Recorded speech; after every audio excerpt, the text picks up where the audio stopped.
अस्सलामुअलैकुम दोस्तों एक नई वीडियो सां गॾु हाज़िर थिया हूँ तव्हांजी ख़िदमत में। दोस्तों अॼु असांजो टॉपिक आहे सिंध जी तारीख़ यानी हिस्ट्री ऑफ सिंध।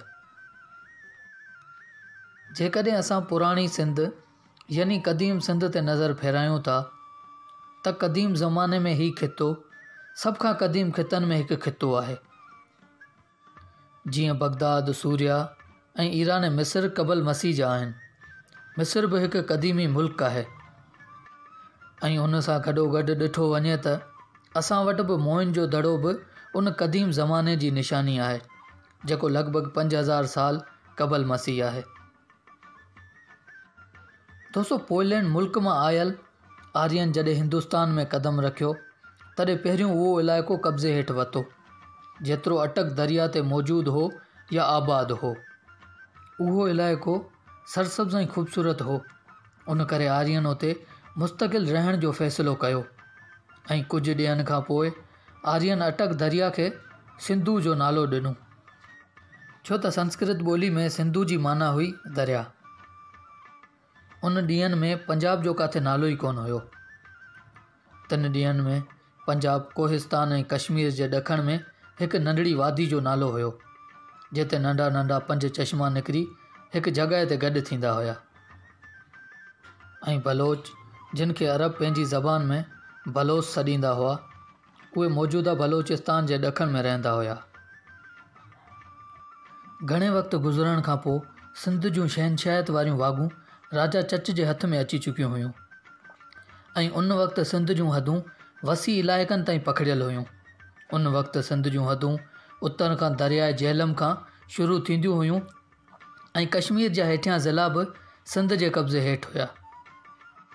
जैसलमेर जो रेगिस्तान ऐं कोहिस्तान बि सिंध जे हेठि हुयो ऐं हाणोको मुंबई, मुल्तान, कश्मीर वग़ैरह सभु सिंध जे हदुनि में ईंदा हुया।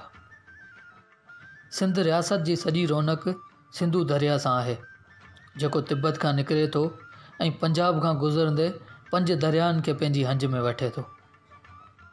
सिंध जी तारीख़ में राय साहसी जी वफ़ात खां पोइ सिंध जूं वाॻूं राय चच पुट सिलाज जे हवाले कयूं वयूं। राजा चच जी हुकूमत में सिंध तरक़ी जी बुलंदियुनि खे छुयो ऐं केतिरियूं ई मंज़िलूं माणियूं। उन वक़्तु सिंध जी गादी जो हंधु अरोड़ हो जेको हींअर ठटो आहे। उन वक़्तु मशहूरु बंदरगाह हुई जंहिंखे देबल सॾियो वेंदो आहे। देबल बंदरगाह जितां वापारु कयो वेंदो हुयो। राजा चच जी वफ़ात खां पोइ सेलाज जे ॿिए पुटु चंदर सेन जेको चच जो नंढो भाउ हुयो उन खे तख़्त ते विहारियो वियो कुझु वक़्त जे लाइ। चंदर सेन खां पोइ राजा चच जे पुट खे सिंध रियासत जूं वाॻूं ॾिनियूं वयूं जंहिंजो नालो महाराजा ॾाहिर हो। महाराजा ॾाहिर जंहिं भरपूर नमूने सां सिंध ते हुकुमरानी कई, सिंध जो दिफ़ा कयो ऐं उन वक़्तु सिंध में मुसलमान आबादी तमामु घटि हुई।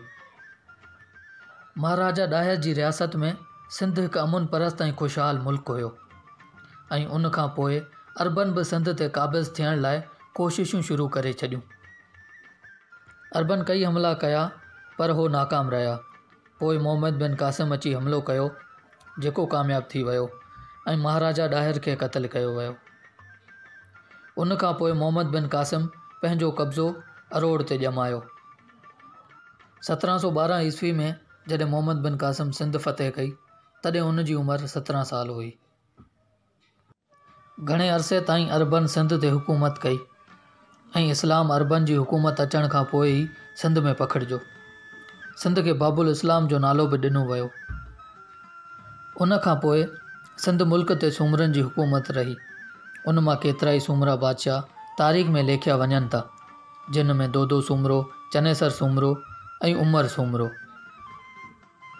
उन खां पोइ समन, अरगूननि, तुर्खाननि घणे अरसे ताईं सिंध रियासत ते हुकूमत कई। सिंध मुल्क ते मुग़लनि पंहिंजी रियासत क़ाइमु कई ऐं हुमायूं बादशाह सिंध जे शहरनि ॾांहुं रुख़ कयो। उमरकोट बि आयो जिते जलालुद्दीन मोहम्मद अकबर पुटु ॼाओ जेको अॻिते हली हिंदुस्तान जो बादशाह थियो। सिंध ते घणो अरसो मुग़लनि जी हुकूमत हली।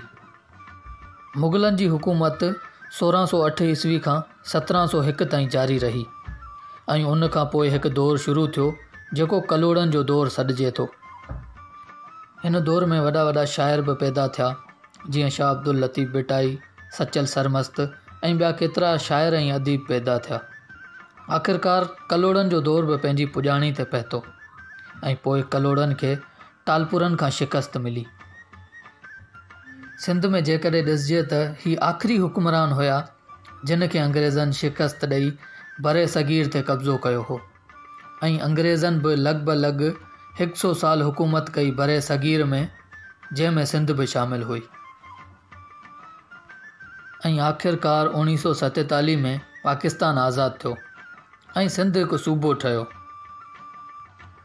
त अगरि असां सिंध खे ॾिसूं त ही उन दौर खां वठी हिकु मुल्क जी हैसियत सां रहियो आहे, सवे न बल्कि हज़ारे सालनि खां वठी मुल्क जी हैसियत सां रहियो आहे। जेको मुल्क हुयो कंहिं ज़माने में ऐं जंहिंजी वसी पखेड़ हुई, उहो अॼु हिकु नंढड़ो सूबो आहे।